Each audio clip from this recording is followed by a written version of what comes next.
ఆదికాండము 14వ అధ్యాయము.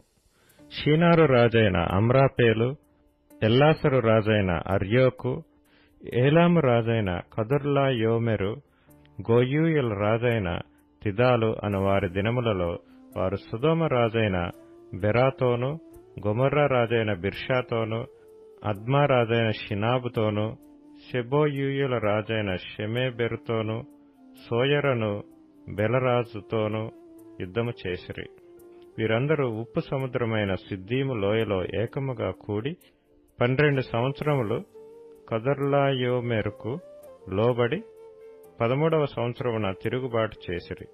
14వ సంవత్సరమున కదొర్లాయోమెరును అతనితో కూడానున్న రాజులను వచ్చి అస్తారోత్ కర్నాయిములో రెఫాయీయులను, హాములో జూజీయులను, షావే కిర్యతాయిము మైదానములో ఏమీయులను కొట్టిరి.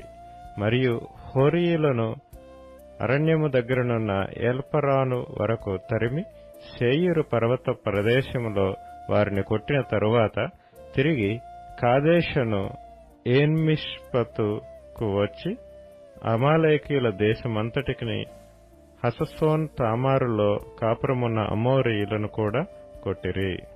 అప్పుడు సొదొమ రాజును, గొమొర్రా రాజును, అద్మా రాజును, సెబోయిము రాజును, సోయరను బెలరాజును బయలుదేరి సిద్దీము లోయలో వారితో, అనగా ఏలాము రాజైన కదొర్లాయోమెరు, గోయూయుల రాజైన తిదాలు, షీనారు రాజైన అమ్రాపేలు, ఎల్లాసరు రాజైన అర్యోకు అను నలుగురితో ఆ 5 రాజులు యుద్ధము చేసిరి.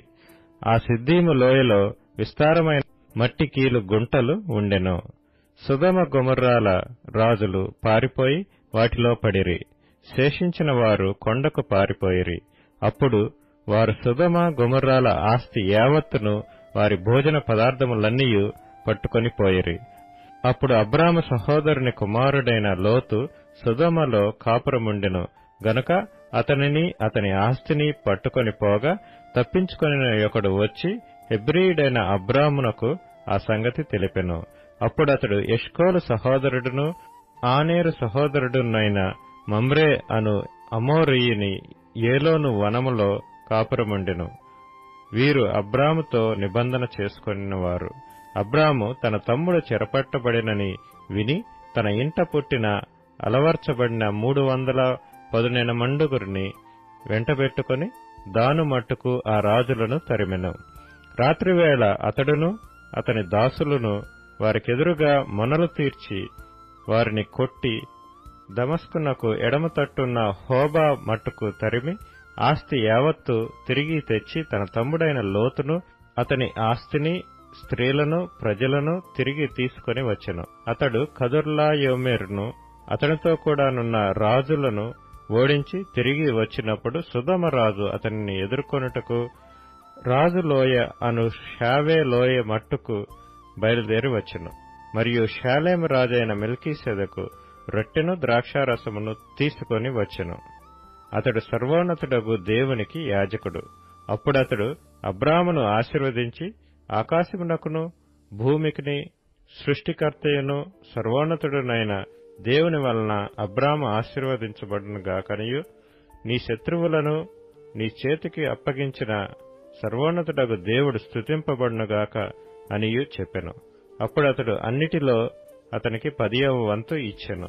సొదొమరాజు మనుష్యులను నాకిచ్చి ఆస్తిని నీవే తీసుకొనుమని అబ్రాముతో చెప్పగా, అబ్రాము, నేనే అబ్రామును ధనవంతునిగా చేస్తునని నీవు చెప్పకుండునట్లు ఒక నూలుపోగైనను చెప్పులవారైనను నీ వాటిలో ఏదైనను తీసుకొననని ఆకాశమునకును భూమికిని సృష్టికర్తయును సర్వోన్నతుడును దేవుడునైన యెహోవా ఎదుట నా చేయి ఎత్తి ప్రమాణం చేసియున్నాను.